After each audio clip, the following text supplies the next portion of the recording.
welcome back to the channel. It's Margaret, and I'm lazy. No, for real. I just was like, we're behind on a whole bunch of things, and I didn't need to add my monthly wrap-up as something that I was going to be behind on, so I was like, why don't we just do a live wrap-up? Let's just go for it. We'll, talk about the books now. Now, the one thing about that is I do have my first and my last book. I don't have currently physically. One of them is on the way to me, but it was not at the bookstore when I went to buy it yesterday. So the Barnes & Noble, I wanted to give them money and they didn't have the book I wanted in stock. Anyways, hello. Today we're here to talk about what I read in September, and it was a pretty good reading month overall. I think mostly 4 and 5 stars. There was like 1 3-star early in the month. So I did pretty decently, and like the 3-star wasn't a bad book per se. There's just elements in it that I am slightly suspicious of. So, but we'll get there. If you are joining, hello. Thank you so much for hanging out with me live. Obviously, this is my monthly wrap up. It's good. Like, you don't have to join live, but thank you for those of you that are here. Hi, hello. Hey, Neva. And hello, Julie. Thank you so much for joining. So I had this idea with not enough time to do a fancy thumbnail, but I did get makeup in my hair set up. So we're here. We're going to talk about the books I read in the month of September. Hey, Sarah. Hello. Okay, so I've completely forgotten how to film a wrap up at this point. Just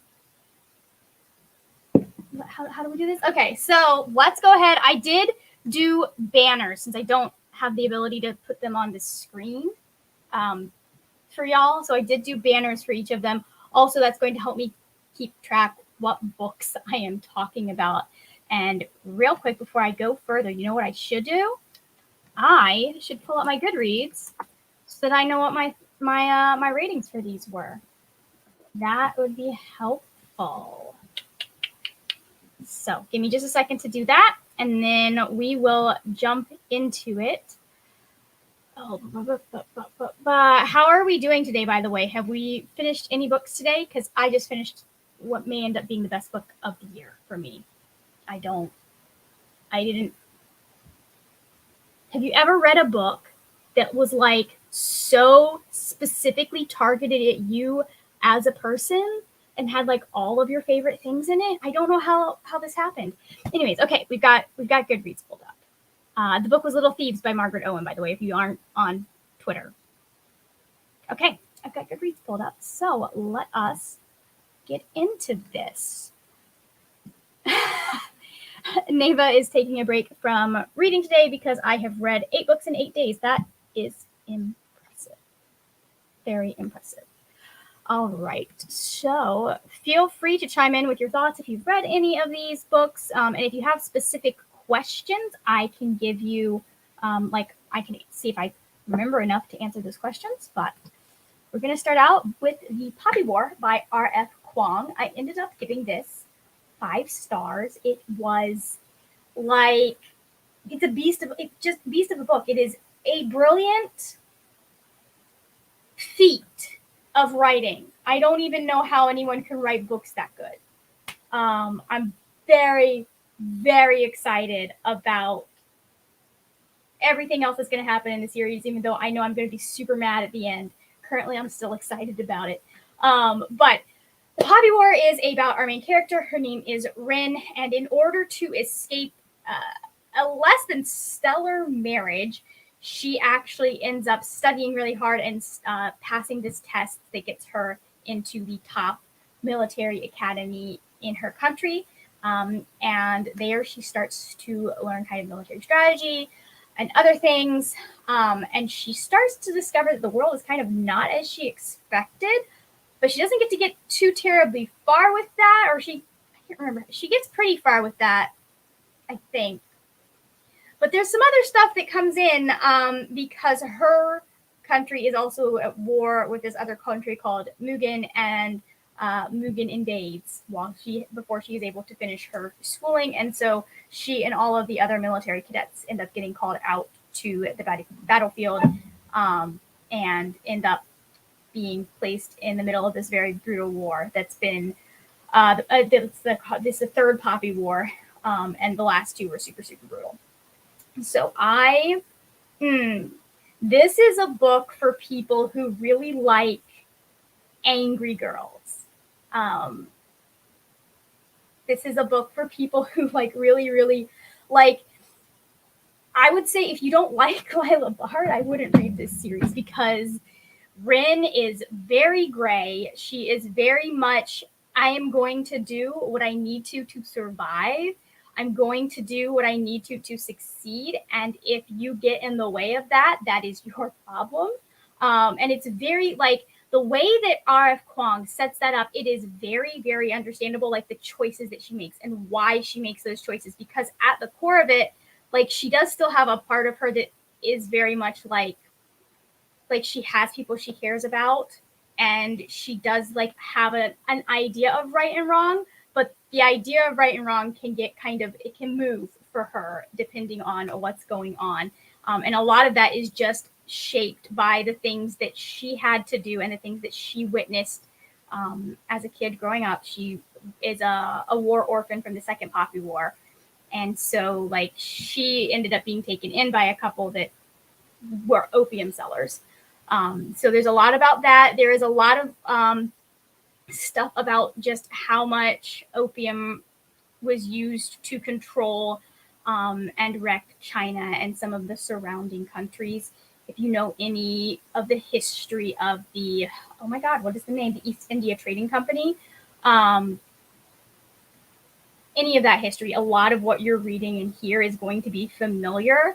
There's a lot of stuff that is kind of inspired by events that led up to World War II and then through World War II in regards to China and Japan's relations, because that's what a lot of this is based on. There, I think it's chapter 21 is the one that has all of the trigger warnings.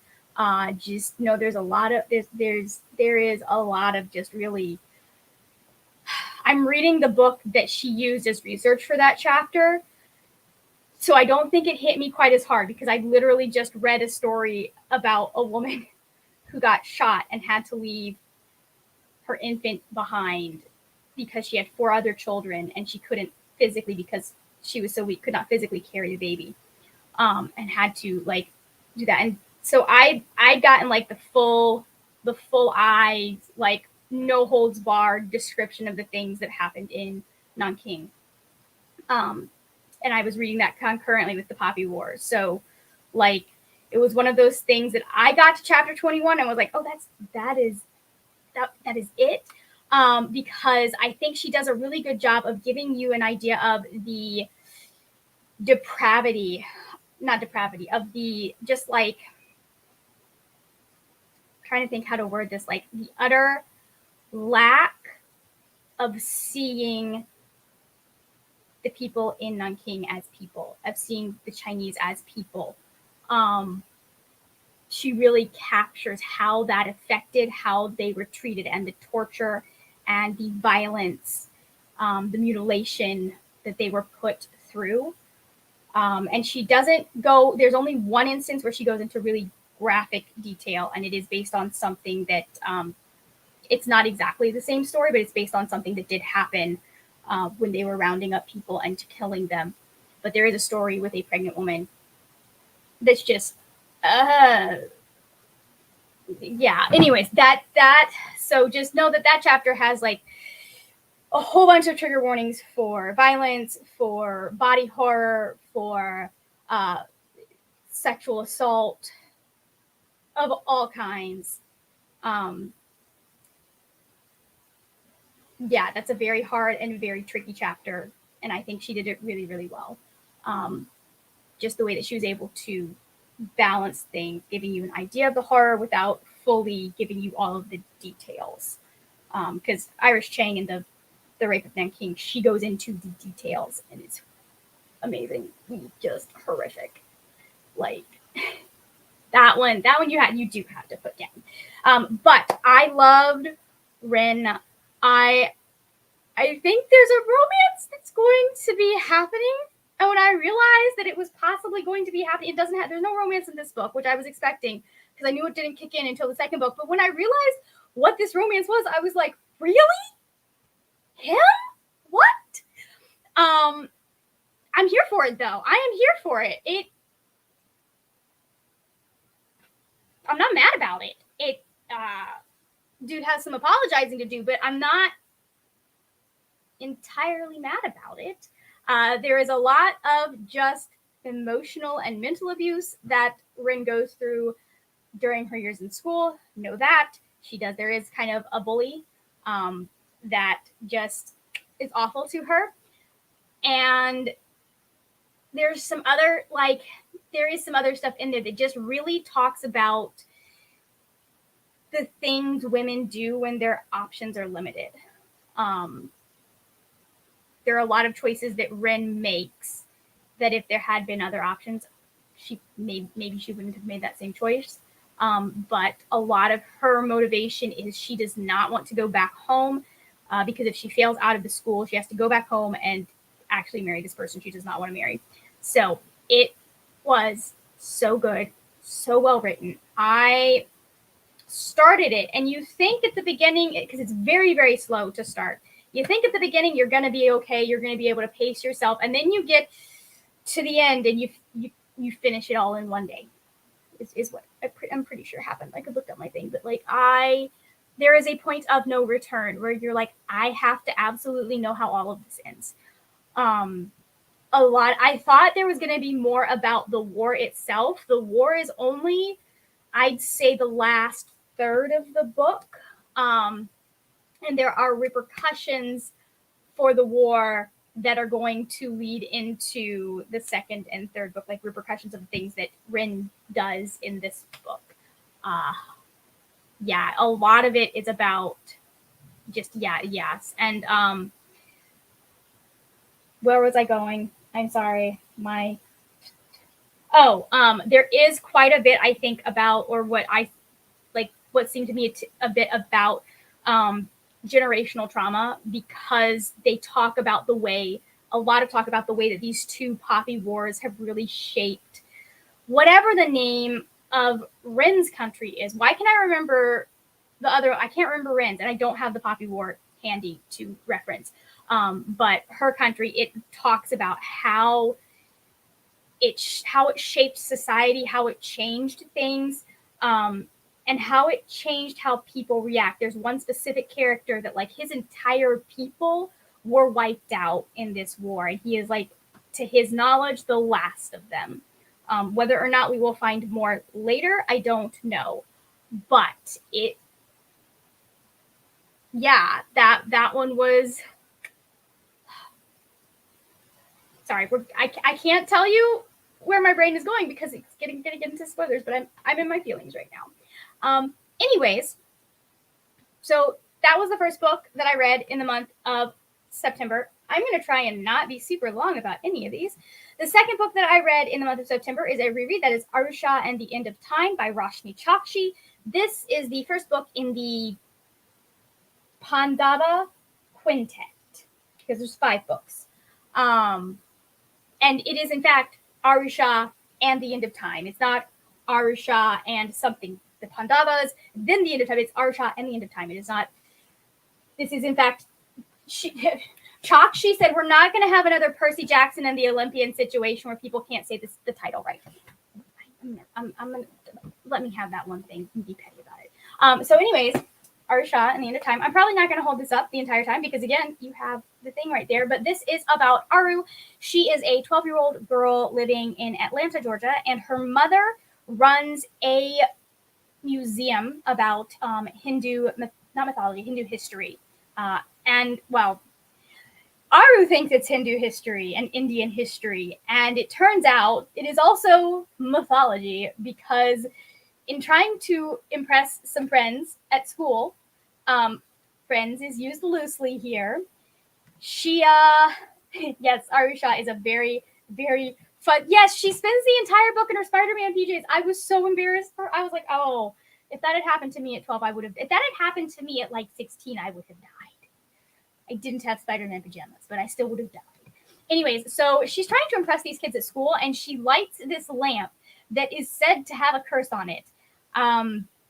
Turns out the curse is real, and she has unleashed the sleeper, and she now has to team up with a girl named Minnie, who is also a Pandava, one of the Pandava sisters, and they have to go and try and stop the sleeper before he ends time, and free all of their families, because wherever the sleeper goes, like, time is stopping and people aren't able to move and do things. So I freaking love these books. This is I think I already said this was a reread, and I just like it is even better upon reread. There's an entire live show that we did. Cannot remember whether it was on my channel or Michelle's channel, but there was, and when we're done, I'll link it in the description box because I have to do all of that after this is up. But just I love art.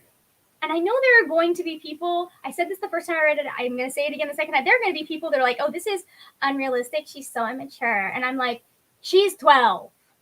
Y'all, she is 12. And I feel like a lot of the decisions that she makes, are they the decisions that I would make as an adult? No. But following her train of thought, following her thought process, if you put yourself in her head, the decisions that she is making, like, it makes sense that her most pressing problem, besides her mom being slightly distant, her most pressing problem is that she doesn't feel like she has friends. Like, she has no friends. She wants to be liked. Like, that makes so much sense that is what does all of this stuff. And also, Chokshi does a really good job of, like, setting up why it has to be the kids that are doing this versus why instead of, like, the adults doing this. And so there is all of that. It is a retelling of, I knew this at one point, I believe it is a retelling of the Mahabharata, either that or the Ramayana. I know it pulls from both in some of the stories and, like, encounters that Aru has. And I highly recommend it. It is so very, very good.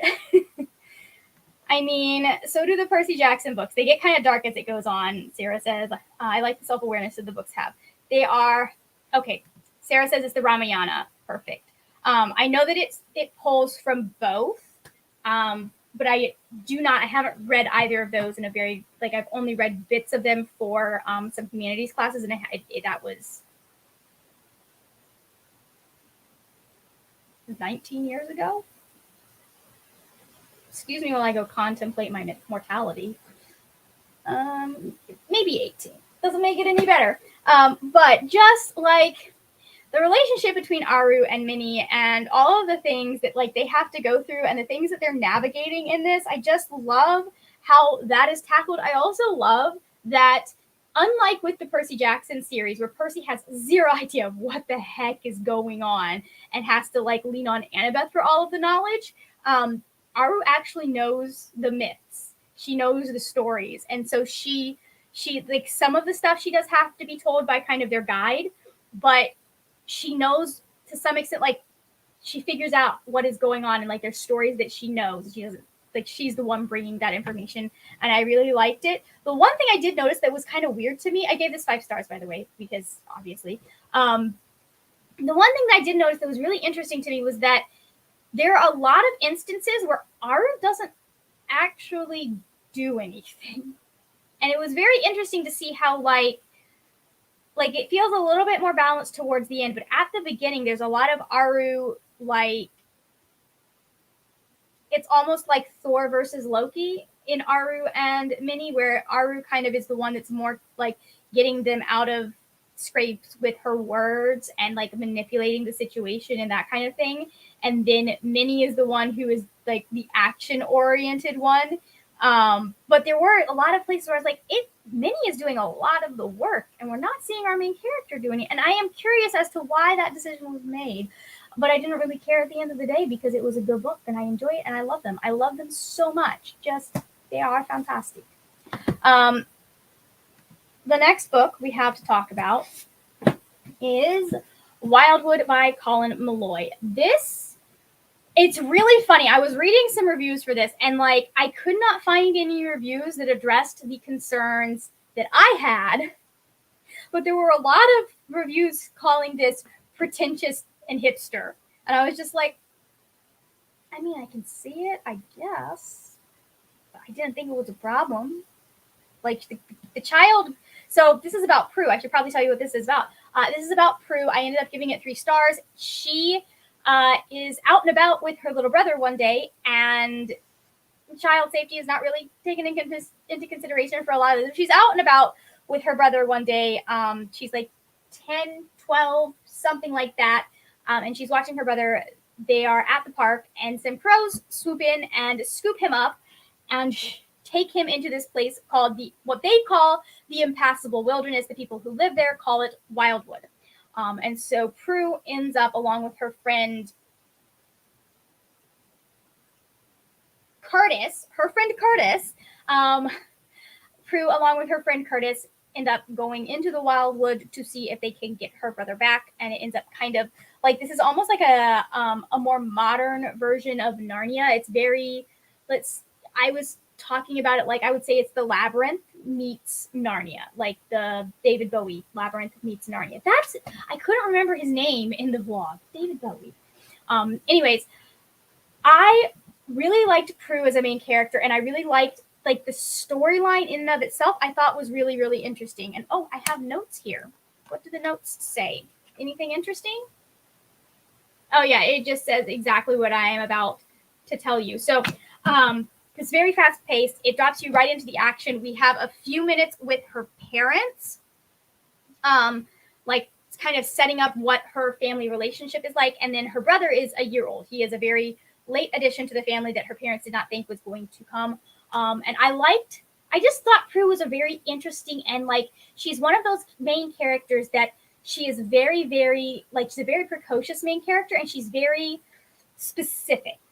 Her like she's obsessed with birds. Currently there's this bird book that she almost returns to the library and then decides to keep for a little bit longer, and she's drawing the birds in it. And like they're just, the authors did a really good job of fleshing Prue out and making her kind of her own person. And so I like that. I like the general plot and the storyline, and most of the pacing about here. It just got really long. I will say that. I was listening to the audiobook, and it does drag. It is a chonker, and it did not need to be a chonker. And it's really cute with like illustrations and stuff. I liked all of that.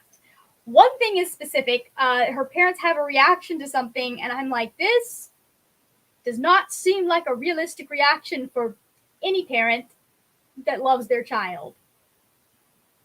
Why? Like, they're way too chill about her brother going missing. And I'm just like, okay. Parent, dad of the year, right there. Just dad of the year. And then the other thing, so this is one of those things. I'm going to just full out say, I don't know if this was me, because I could not find any Indigenous reviewers talking about this. If you are an Indigenous reviewer and you would like to read this and see if you agree with some of what I'm about to say, I would be happy to send it to you. It is an ARC, so it's not fully finished. Not all of the pages are, not all the stuff is in there, but like there's just some like background stuff with some of the background conflicts that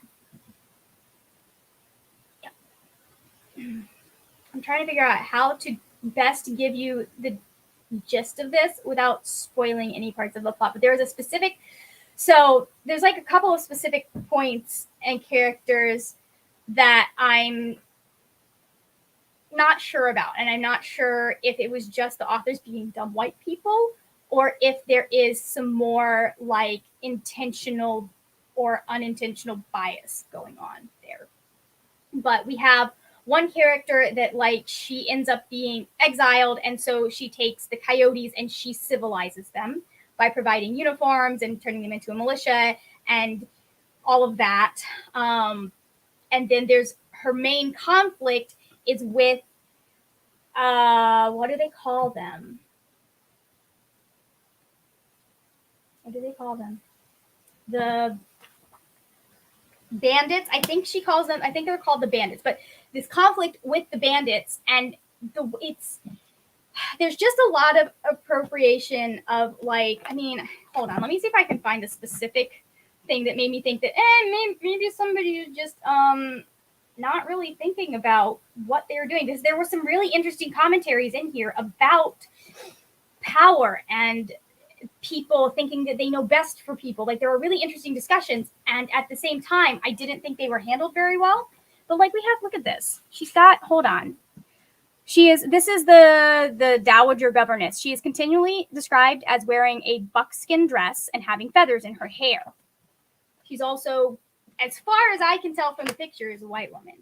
And so it was just one of those things that I'm like, not sure, because I couldn't find anything on the author's background. I couldn't find any Indigenous reviewers talking about it. Now, granted, I was primarily looking on Goodreads, so there's probably something out there. But there just was some stuff that I was like, this feels like you're trying to talk about how people pushed the Native Americans out without involving any Native Americans. And on the one hand, both authors appear to be white, so maybe a good call. But on the other hand, it's like, why are you using this symbolism and imagery and like some of the stuff that you're talking about? I'm just like, it had some discussions that I liked, but at the same time, I'm like, I don't think they were handled well, and I don't think they were handled with the level of nuance that they should have had. And it made me feel uncomfortable with how things, especially when it came to like the bandits and some of the other stuff, and the coyotes, how things are being discussed, because I was like, this sounds very white saviory and very manifest destiny-y. And I just didn't like that.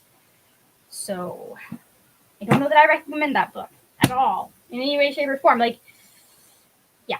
Anyways, yeah.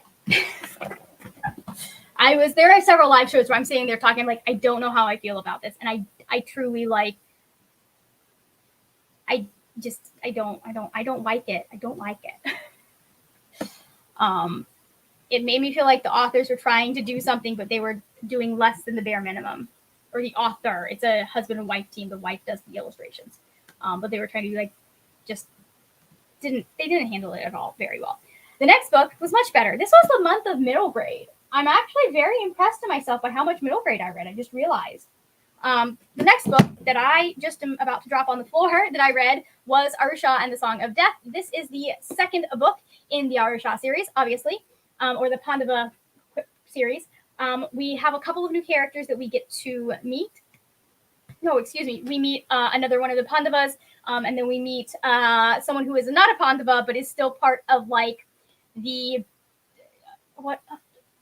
There's a specific term for it in this series, and I can't remember what it is. But like part of the magical world, he's connected because his mother is some sort of like mythical being or something like that. And it's really, really interesting how well Roshani Chokshi is able to take real world problems and also mesh them with what is going on. In this particular book, Aru and Minnie get accused of stealing a magical item, and then the solution that is proposed is that they have to then find it and return what they have stolen to prove that they didn't steal it. And I'm just like, there have got to be easier magical ways to go about that, but we wouldn't have a story if we did those, would we? I love it. I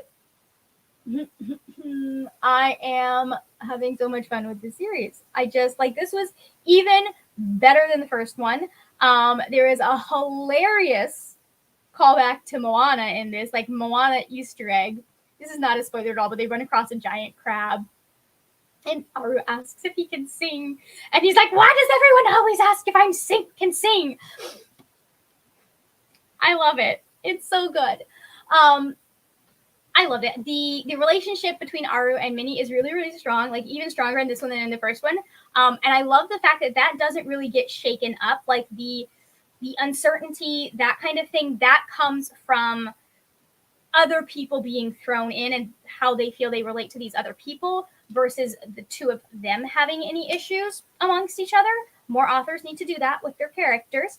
And we just cover a whole bunch of other stuff. One of the things that I really like about this is it talks a lot about legacy, and about less legacy, but like about the stories that are told about you. And it especially talks about like the stories that are told about women and how often women get reduced down to like that one bad day. That is a huge kind of theme going throughout this entire book in regards to the particular stories that they interact with, the particular beings that they interact with. And I love just how that, like, I didn't really, it's so done so well that you don't really see that is the point until you get to like start getting towards the end of the book and you're like, oh, pieces are being put, like Roshani Chokshi ends up setting you up for, I guess, what would be called the villain monologue moment.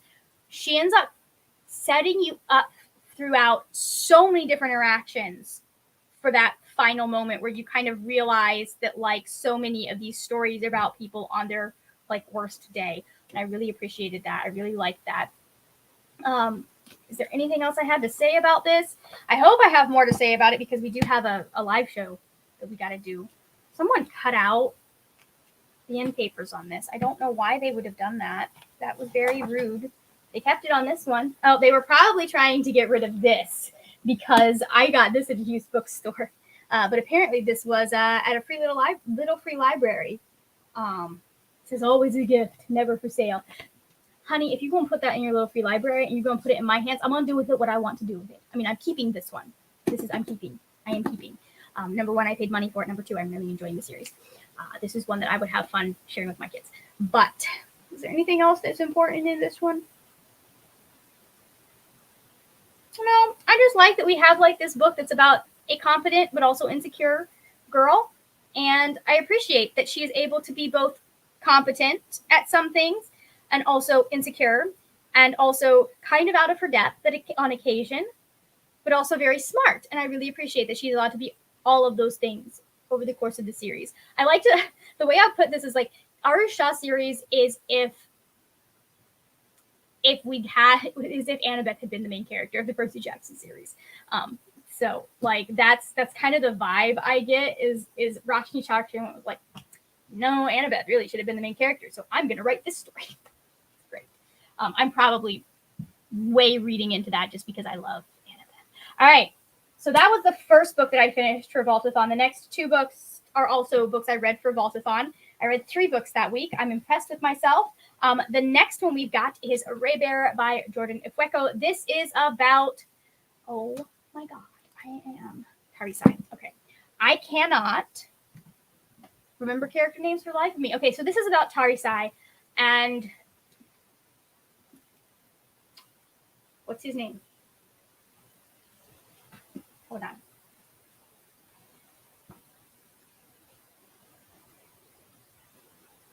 Dio. It's Dio. So this is about Tarisai, and she has been raised by her mother. She does not know this, but she has been raised by her mother to kill the crown prince of not her country, but basically there's kind of this empire going on. There's 12 different countries that are all ruled by one country. And the emperor has a council of 11. And then the emperor's son, his heir, also ends up building a council of 11. And that happens when they are children. And the reason that they have this is in this world, there are 13 different types of death. And for each person on his council, the emperor and his son both get a different type of an immunity to a different type of death. So like they're born with the immunity to one, and then they get the immunity to the other 11 by, or they get the immunity to 11 other ones by creating this council. There's a whole bunch of magic involved, and we haven't quite gotten the entire explanation for it. And then obviously old age, they can't get immunity from. Like everyone is going to die of old age. So Tarisai has been raised in isolation, barely even sees her mother. She only knows her mother as the lady. And her mom, when she is like 10 or 11, sends her to this emperor's court to be put as a candidate to be a part of the Prince's Council of 11, and she basically wants Tarisai to kill him when he finally makes her a part of his council. And I thought that was going to be the plot of the whole book, and Jordan Ifueko said, nah. The number of times that I thought I had this plot figured out, and then Jordan Ifueko just said, nah, we're going to go left here. And it was like, so mind-blowing. It was so well done, because every single pivot that this plot makes, it's like, oh, makes entire sense in the moment, but it's also extremely I mean, at some point I was like, I finally figured out, like, she's not gonna let this just go this way. This isn't just what's gonna happen. We're gonna have another twist at some point. But like the first couple times I was like, oh, okay, we're just like, none of this is going to happen the way that I think it's going to happen. There is so much fantastic world building in this. And then I love Tarisai. She is so earnest and so pure-hearted, and just like this, anyone else would not have been able to do what she ends up doing. It is so well done. The love interest, I love him. I am such a sucker for like the person who has been forced into violence but has a heart of gold. Such a sucker. And then Dio is just a beautiful ace baby, and he wants the best, but he's also very privileged and doesn't entirely understand everything. And I love these characters. They are all the four that are really our main kind of squad are so well fleshed out, so well done. We don't really know much about a lot of the Prince's other 11, but the four that are closest, the Prince, and then the other two that are closest to Tarisai, they're just so well done. The way that their arcs go, their stories go, just so well done. I love every single beat of all of that. I love the fact that we really get to see, like, you can tell how much thought Jordan Ifueko put into how do I make sure I'm representing the whole world, but also keep it simple enough that I'm not having to do a whole bunch of world building, because there is some world building, but everything in this is very quick, very efficient. It reads very quickly. There's just such an amazing just craft in the way that she wrote this book, in the way that she's able to bring across character, across plot, across the themes, all of the things that end up happening here. Just like all of it is so well done, and you would not think this is like less than 400 pages. It's 343. You would not think that she would be able to do as much as she does in one book, in 343 pages. Like she does 300. Just like I would need 500 to do all of this. How? Please teach. Please, someone give her a teaching degree and let her teach writing classes. Masterclass. Someone give Jordan Ifueko a masterclass on world building and character development and all of that, and plot twists. So I ended up giving this 4 stars. There were a couple of things that I was like, I don't know if maybe we simplified this too much when it comes to some of the other countries and the world building around them. For the most part, I do think she did a fantastic job, but there were just some places where I was like, I don't know how I feel about this. But that was really the only thing that didn't stop me from enjoying it. And I will say there was not enough kissing in this book. There just wasn't. There wasn't. There was some kissing, just not enough. And I'm hoping there will be more in the sequel. Yeah. When I will read the sequel, I do not know, because I am terrible at reading sequels. Unless it is for a book club. Okay. After that, I took down my banner. After that, I read Howl's Moving Castle by Diana Wynne Jones. Speaking of series that I have not finished. I read this in 2009. The first time I read this was in 2009. I have read this so many times since then that I had to get another copy of this book because the one that is on my shelf is in danger of falling apart. I love it. It is amazing. It is about a girl named Sophie. She is a hatter. She's kind of been forced into this because it's the family business, and her other two sisters, her dad dies. Her other two sisters have been shipped off to other places where they can get careers of their own because her stepmother can only afford to keep one of them. And so she's like, all right, I'm going to find people who can provide for my daughters. And Sophie, you're going to work with us in the hat shop, and we're going to yada, yada, yada. And she apparently ends up creating slightly magical hats and makes the Witch of the Waste, this evil woman named the Witch of the Waste, who's kind of been terrorizing the countryside, mad. And so the Witch of the Waste comes and she curses her to be an old woman. And Sophie thinks that the most reasonable reaction to this is to just run off into the countryside and get hired by this other wizard, Howl, who has a reputation of eating young women's hearts. And she's like, I'll just go be his housekeeper. No one will bother me there, and I'll never see anyone I know ever again. It's such a good, I love this book so much. It's a masterpiece. This is what middle grade is meant to be. Okay, not really. There are some other very, very good middle grades that actually get really deep into a lot of stuff. But this, if you want like a silly, fun, whimsical middle grade, pick this up. I know people know it for the movie, and the movie is fantastic. 10 out of 10 stars. This also gets 10 out of 10 stars. This is the entire book. This is the entire book. Is Sophie going, I'm going to clean your house, and Howl going, no, being mad that she's trying to make his life even a small bit better. He is such a disaster. Truly does not deserve her. And yet, they're so good together. Anyways, this is just, it's a good book. It's a good book. I have fun reading it every time. I enjoy it every time. Like, the stuff always hits differently. Like, there's something else that I notice about it when I reread it. It is just as much fun this fourth time that I have read it as it was the first time that I read it. And I love, is that supposed to be Howl? It's very obvious that right there is supposed to be Sophie, because it's an old lady running, and then that's Michael with his foot in a boot, it's a bucket, but it's, and then that is Calcifer, clearly. Yeah.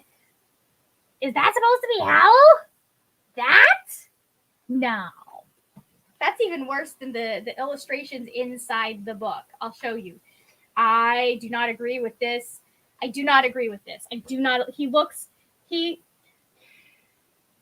There's a very specific character from a series that shall not be named that he looks like right there. No. I mean, he kind of is. But he's more competent than that dude. So much more competent. Because this is so much better than that series. Anyways. Diana Wynne Jones just does such a good job of writing fun fantasy that also makes you think about stuff. There's stuff that, like, there's a lot of tropes about women that are challenged in this, specifically women in fairy tales that are challenged in this, like the evil stepmother, like the oldest sister that's not supposed to make anything of her life. Hi, it me. Anyways, I highly recommend it. If you enjoy fun books, read it. Read this book. It's fun. It's silly, and it is also very, very heartfelt, and I love it. That's as articulate as you're going to get it. I'm sorry. All right, and the final one, speaking of fairy tales retold, is Nettle and Bone by Team Kingfisher. I gave the last one 5 stars. I gave this one 5 stars as well. I freaking loved it. This is like kind of like a reconstructed fairy tale type thing. Like T. Kingfisher took the elements of a fairy tale and created something new. This is about a main character. What is her name? Is it Mara? Yada yada. It is Yes, it is Mara. Okay, I was right. Hi. Welcome to book 2 where no one can remember the main character's name ever. So, this is a very short, very effective book once again, and it is so good. The one thing I will say is our main character and her sister are described in this book at the beginning. It kind of gets lost as you go further, but in the beginning, her sister, and her mother are described as having brown skin, and the girl on the book is very obviously white. So I'm not sure what was going on there, what the author was thinking, what the publishing company was thinking. I'm just going to say that right off the bat. I'm disappointed in that. But it is about Mara, and she is the youngest of what was 3 princesses. And her oldest sister was married off to the prince of a very powerful kingdom. Their kingdom is very small. It's the Harbor Kingdom. She was married off to the prince of the North Kingdom. Her oldest sister ends up dying, and so in order to keep the alliance, her next oldest sister, the middle sister, ends up going and getting married to him. And Mara ends up finding out that he is very, that's why it's in first person. We almost never use her name. Anyways, Mara ends up, these are the things that I edit out, guys. It is running it actually is running shorter than some of my wrap-ups have been running at the end of the day. But she finds out, I can't remember whether it's at some point, in some way, she finds out that her sister's husband, the prince, is very, very abusive, and he has been physically and emotionally abusing her. And she decides that she is going to do something about that, but she has to find a way to do it that will not implicate her kingdom and then start a war. And still have them keep the protection of the Northern Kingdom for the Harbor Kingdom, because they are so small, but they are a very valuable port. She's trying to navigate all of that, and she has been raised as a nun. 15, she's shipped off to a convent, and she leaves all of 2 times. Once when her sister gives birth to her niece, and once when something else happens. And so she ends up seeking out the help of a dust wife, and the dust wife gives her 3 tasks, and then she does 3 tasks, and the dust wife's like, okay, I guess I'll help you. And so she ends up teaming up with this dust wife. She ends up teaming up with sad fairy godmother, and she's not sad, but she's not the best fairy godmother, and also teaming up with this very a disgraced knight. Y'all, I love this. This was so beautiful. Not enough kissing again, but I was still happy with that aspect and how it built. And for a book that is so short, it manages to make that relationship very nice and slow burn. Very nice and slow burn. But anyways, so it was so well rounded, and the flow of that story. I think we all need a demon-possessed chicken at this point. So there is one part about the plot that I don't think people the way the plot is constructed that I don't think people would like, because it ends up we start kind of in the middle of one of her tasks with her building her bone dog. That's the very beginning. We love bone dog. This is a bone dog stan household. But it starts with her building this, completing this task, because her 3 tasks were to sew a cloak of nettles, to build a dog out of bones, and to catch the moon in a jar or something like that. So there are 3 impossible tasks, and she manages to complete. We see her as she's completing the second impossible task, and so we go through some of that with her, and we kind of get to know this character and what she has been through. And then T. Kingfisher takes us back, does it really well. We kind of go back and forth between present and past, and then the past starts to kind of be more and more and more until suddenly past has become present, if that makes any sense. And I really like that. I know that for some people that may not work as a plot device. I thought it was a really clever way to get you involved in this character, get you involved in this story, but then also go back. I like the fact that we don't start with her seeking out the dust wife's help, that we actually get her in the middle of doing this thing that is just ruining her, basically, messing her up.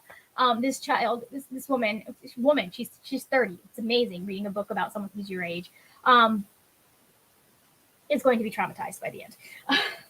So much trauma for this person.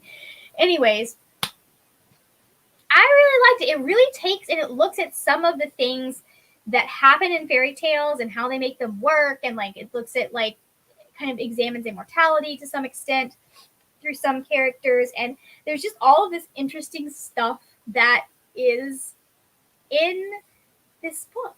I enjoyed it. I liked what it says about like she really said, I'm going to make a fairy tale about a young woman seeing how women are treated and doing what she can to rectify that, at least in like this very personal and persistent case.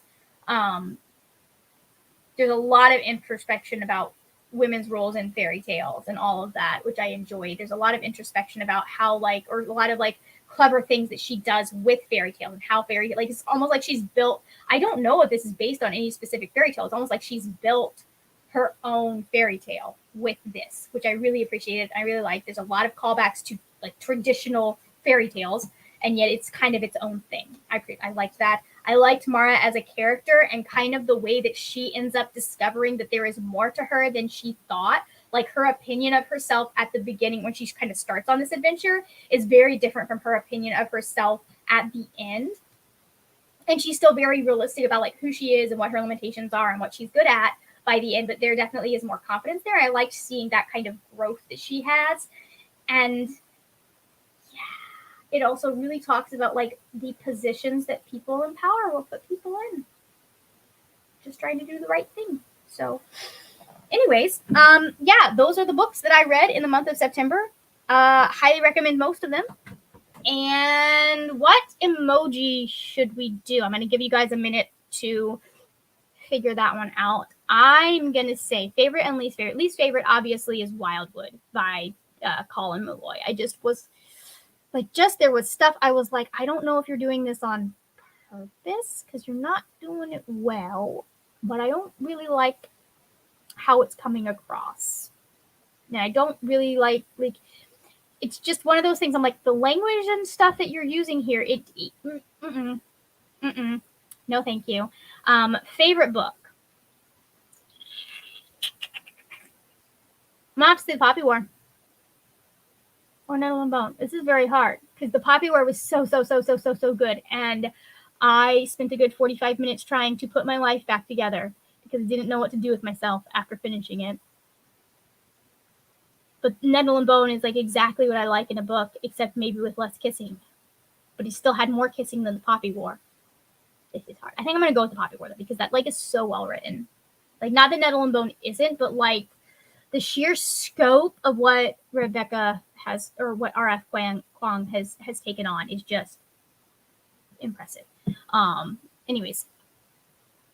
And for those that wonder, favorites rereads don't count. Otherwise, it would obviously be Howl's Moving Castle. But anyways, we need, if you are, how do I end my videos? This happens every single freaking time. I don't know why I'm like this. Let's see. What was the last book we talked about was Nettle and Bone. Okay, I know what I'm doing. Okay, so let me know what your favorite and or least favorite, if you're feeling chatty, let me know what your favorite and or least favorite book of September was. I would love to know that. If you are not feeling chatty, leave me a chicken emoji for Nettle and Bone and the demon-possessed chicken. If you're not feeling chatty, but you want to let me know that you watched the end of the video. Thank you so much for watching. If you enjoyed this video, please give it a thumbs up. Also, if you enjoyed this video, eventually there will be other videos for you to watch, but it doesn't let you do that right away on YouTube. So I guess I don't have anything to point you at and be like, hey, watch this. That is it for now, my friends. I will see you later when we will talk about more wordy, nerdy things.